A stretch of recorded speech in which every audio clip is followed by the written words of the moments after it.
Pasta 12, 2. O tecelão. Apesar de acostumados ao espetáculo permanente da chegada de estrangeiros à cidade, dada a sua privilegiada situação no deserto, os transeuntes de Palmira notaram com profundo interesse a passagem daquele beduíno seguido de humilde serviçal a puxar um mísero camelo arquejante de cansaço. Sem dúvida, reconheceram-lhe o perfil de judeu nos traços característicos do rosto, na energia serena que lhe transparecia nos olhos. Saulo, por sua vez, transitava com ar indiferente, como se convivesse naquele cenário de há muito tempo. Ciente de que o irmão do antigo mestre era ali negociante dos mais conhecidos e abastados, não teve dificuldade em obter informações de um compatrício que lhe indicou a residência. Acomodando-se numa estalagem comum para refazer-se das fadigas da viagem, consultou a bolsa para regular o seu programa. O dinheiro esgotava-se. Mal chegaria para remunerar o companheiro dedicado que lhe fora amigo fiel em toda a penosa viagem. Depois informado do quantum a pagar, verificando a insuficiência dos recursos, falou-lhe com humildade. Judá, de momento não tenho bastante para compensar melhor o serviço que me prestaste. Entretanto, dou-te metade da importância e mais o camelo em pagamento do restante. O próprio servo comoveu-se com o tom humilde da proposta. Não precisa tanto, senhor, respondeu confuso. O valor do animal basta e sobra. Desse modo não ficará desprevenido. Contento-me com algumas moedas, apenas o necessário para custear a volta. Saulo teve para ele um olhar de reconhecimento e, alegando a impossibilidade de o reter por mais tempo, despediu-o com expressões de conforto e votos de feliz regresso a Damasco. Depois, recolhendo-se ao quarto pobre que tomara, entrou a meditar acuradamente nos últimos acontecimentos da sua vida. Estava só, sem parentes, sem amigos, sem dinheiro. Pouco antes daquela resolução de partir no encalço de Ananias, não vacilaria em decretar a morte de quem profetizasse o futuro que o esperava. Sua existência, seus planos estavam transformados nos detalhes mais íntimos. Que fazer agora? E se não encontrasse em Palmira o socorro de Gamaliel conforme aguardava em suas esperanças secretas? Considerou a extensão das dificuldades que se desdobravam a seus olhos. Tudo difícil. Estava como o homem que houvesse perdido a família, a pátria e o lar. Profunda amargura ameaçava invadir-lhe o coração. Repentinamente, porém, recordou-se do Cristo e a lembrança da visão gloriosa encheu-lhe de conforto o espírito desolado. Confiando muito mais naquele que lhe estendera as mãos do que em suas próprias forças, procurou acalmar os sobressaltos íntimos, dando repouso ao corpo fatigado. No dia seguinte, manhã alta, saiu à rua preocupado e ansioso. Obedecendo aos informes recolhidos, parou à porta de confortável edifício à frente do qual funcionavam grandes lojas comerciais. Procurando Ezequias, foi logo atendido por um homem idoso de semblante risonho e respeitável que o saudou com muita simpatia. Tratava-se do irmão de Gamaliel, que, logo se familiarizando com o patrício recém-chegado de longe, proporcionou-lhe confortadora palestra. Buscando informar-se delicadamente a respeito do venerável rabino de Jerusalém, Saulo obtinha de Ezequias os esclarecimentos necessários, tomado de profundo interesse.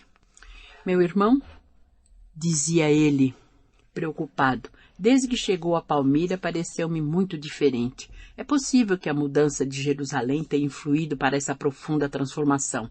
A diferença de ambiente social, a alteração de hábitos, o clima, a ausência dos trabalhos usuais, tudo isso pode ter-lhe prejudicado a saúde. Como assim? Perguntou o moço sem dissimular a estranheza. Passa dias e dias numa cabana abandonada que possuo, à sombra de algumas tamareiras, num dos muitos oásis que nos rodeiam.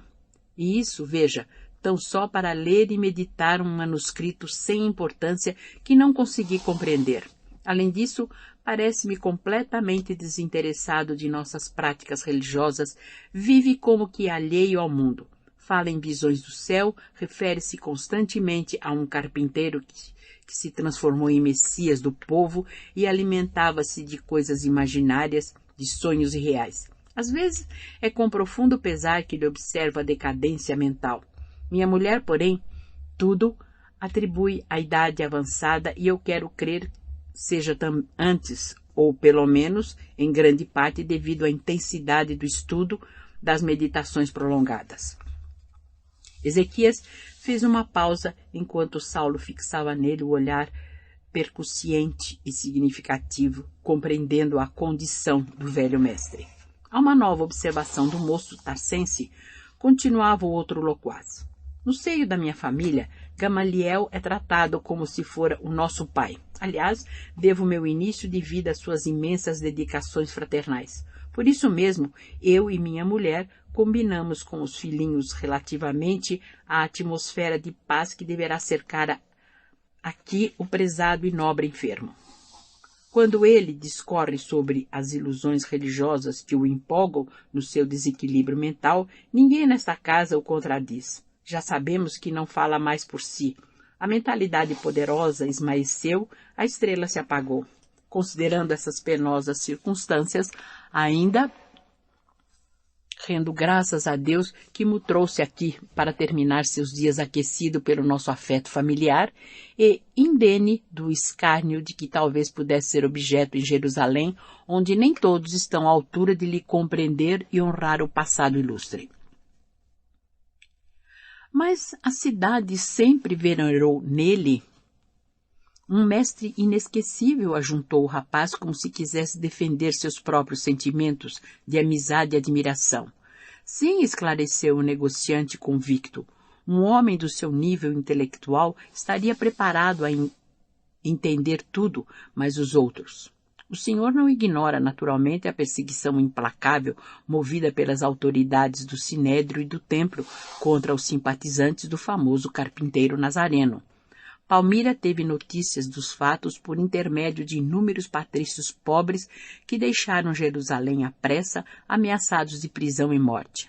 Ora, foi justamente com a personalidade deste homem que Gamaliel deu as primeiras demonstrações de fraqueza mental. Se estivesse por lá, que seria de sua velhice desamparada? Naturalmente, muitos amigos como o senhor estariam apostos para a defesa, mas o caso podia tomar aspectos mais graves, surgirem inimigos políticos reclamando medidas ingratas. E de nossa parte nada poderíamos tentar para restabelecer a situação, porque na verdade a sua loucura é pacífica, quase imperceptível e de maneira alguma conseguiríamos suportar sua apologia ao celerado que o Sinédrio mandou à cruz dos ladrões. Saulo sentia extremo mal-estar ouvindo aquelas observações agora tão injustas e superficiais a seu ver. Compreendia a delicadeza do momento e a natureza dos recursos psicológicos a empregar para não se comprometer, agravando ainda mais a posição do mestre ilustre. Desejando imprimir novo rumo à conversa, perguntou com serenidade: "E os médicos? Qual a opinião dos entendidos?" No último exame a que se submeteu por insistência nossa, descobriram que o estimado doente, além de perturbado, padece de singular astenia orgânica que lhe vai consumindo as últimas forças vitais. Saulo fez ainda algumas observações contristado e depois de reconsiderar as primeiras impressões relativamente à amável hospitalidade de Ezequias, auxiliado por um pequeno servo da casa, demandou o local onde o antigo mentor o recebeu com surpresa e alegria. O ex-discípulo notou que Gamaliel, com efeito, apresentava sintomas de profundo abatimento. Foi com infinito júbilo que o apertou afetuosamente nos braços, osculando-lhe, amoroso, as mãos encarquilhadas e trêmulas. Seus cabelos pareciam mais brancos, a epiderme sulcada de rugas veneráveis dava impressão do alabastro, uma palidez indefinível. Falaram longamente das saudades, dos sucessos de Jerusalém, dos amigos distantes. Depois dos preâmbulos afetuosos, o moço tarcense relatou ao mestre venerando as graças recolhidas às portas de Damasco. A voz de Saulo tinha a inflexão vibrante da paixão e da sinceridade que costumava imprimir as emoções próprias.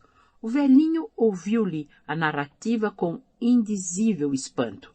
Nos olhos vivos e serenos rorejavam lágrimas de emoção que não chegavam a cair. Aquela prova enchia-o de profundo consolo. Não havia aceitado em vão aquele Cristo sábio e amoroso, incompreendido dos colegas. Ao término da exposição, Saulo de Tarso tinha o olhar velado em pranto. O bondoso ancião abraçou-o comovidamente, atraindo-o ao coração. Saulo, meu filho, disse exultante, bem sabia que me não enganava a respeito do Salvador que tão profundamente me falou a velhice exausta através da luz espiritual do seu evangelho de redenção. Jesus dignou-se estender as mãos amorosas ao teu espírito dedicado. A visão de Damasco bastará para a consagração de tua existência inteira ao amor do Messias. É verdade que muito trabalhaste pela lei de Moisés, sem hesitar na adoção de medidas extremas na sua defesa. Entretanto, é chegado o momento de trabalhares por quem é maior que Moisés. Sinto-me, porém, grandemente desorientado e confundido, murmurou o jovem de Tarso, cheio de confiança. Desde a ocorrência, noto que estou sendo objeto de singulares e radicais transformações. Obediente ao meu feitio absolutamente sincero, quis começar meu esforço pelo Cristo em Damasco e, no entanto, recebi dos nossos amigos dali as maiores manifestações de desprezo e ridículo, que muito me fizeram sofrer. Repentinamente, vi-me sem companheiros, sem ninguém. Alguns componentes da reunião do caminho consolaram minha alma abatida com as suas expressões de fraternidade. Mas não foram bastantes para ressarcir as amargas desilusões experimentadas. O próprio Sadoc, que na infância foi pupilo de meu pai, cobriu-me de recriminações e zombarias. Desejei voltar a Jerusalém, mas através do quadro da sinagoga de Damasco, compreendi o que me esperava em grande escala junto às autoridades do Sinédrio e do Templo. Naturalmente, a profissão de rabino não me poderá interessar o espírito sincero, porque de outro modo seria mentir a mim mesmo. Sem trabalho, sem dinheiro, acho-me num labirinto de questões insolúveis. Sem o auxílio de um coração mais experiente que o meu, resolvi então demandar o deserto e procurar-vos para o socorro necessário.